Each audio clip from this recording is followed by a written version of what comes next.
जरा एक सेकंड अपनी किराने की रसीद याद कीजिए। सब्जी, दाल, तेल, हर हफ्ते बिल बढ़ता ही जा रहा था, है ना। अब सोचिए अगर मैं कहूँ कि मैन्युफैक्चरर से लेकर मंडी तक कीमतों में ऐसा ब्रेक लगा है कि अगली रसीद आपको खुश कर देगी। जी हाँ, मई के थोक महंगाई आंकड़े देश की जेब पर बड़ा फर्क डालने वाले हैं। हम आपको बताने वाले हैं कि 14 महीनों के सबसे नीचे WPI का मतलब है कोर इन्फ्लेशन में गिरावट का राज और RBI EMI कनेक्शन तक सब कुछ डिटेल में। तो मई 2025 का होलसेल प्राइस इंडेक्स केवल 0.39% रहा, अप्रैल के 0.85% से सीधा आधा। कोर WPI यानी कि फूड फ्यूल हटाकर मैन्युफैक्चरिंग का असली हाल गिरकर 0.9% पर है और इसका मतलब है फैक्ट्री गेट पर इनपुट कॉस्ट घट रही है।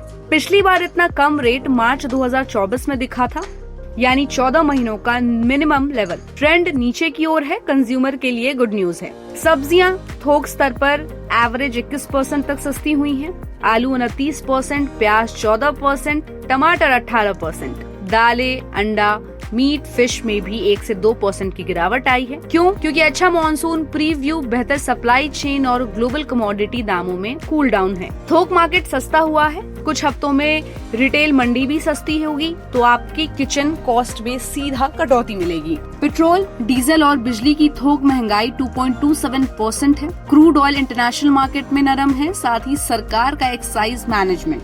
फ्यूल कॉस्ट कम मतलब ट्रांसपोर्ट चार्जेस घटेंगे, लॉजिस्टिक वाले प्रोडक्ट सस्ते होंगे और मैन्युफैक्चरिंग को पैदावार बूस्ट मिलेगा। यही चेन रिएक्शन CPI को भी नीचे खींचेगा, जो मई में पहले से 2.82% है। ये 6 साल का लो टच कर चुका है। अब आपकी पॉकेट पर असर की बात करें तो जब WPI और CPI दोनों को कूल डाउन करे, तब RBI पर प्रेशर बनता है कि रेपो रेट कम या स्टेटस क्यों रखे। अगर अगली मॉनेटरी पॉलिसी में कटौती के संकेत आते हैं तो home loan, car loan, education loan की EMI भी हल्की होगी। साथ ही FD रेट्स हो सकता है मॉडरेट, पर इक्विटी मार्केट में सेंटिमेंट पॉजिटिव रहेगा। तो महंगाई कूल डाउन के साथ साथ सस्ती फाइनेंसिंग, तो ये है मौका सेविंग्स बढ़ाने का। अब इसके साथ कुछ रिस्क भी हैं, जैसे मॉनसून। अगर बारिश कमजोर पड़ी तो फसल आउटपुट घट सकता है और फूड होलसेल प्राइस फिर चढ़ेंगे। साथ ही है ग्लोबल ऑयल शॉक्स। देखिए, मिडिल ईस्ट टेंशन से क्रूड उछला तो फ्यूल पावर इंडेक्स पलट सकता है। साथ ही साथ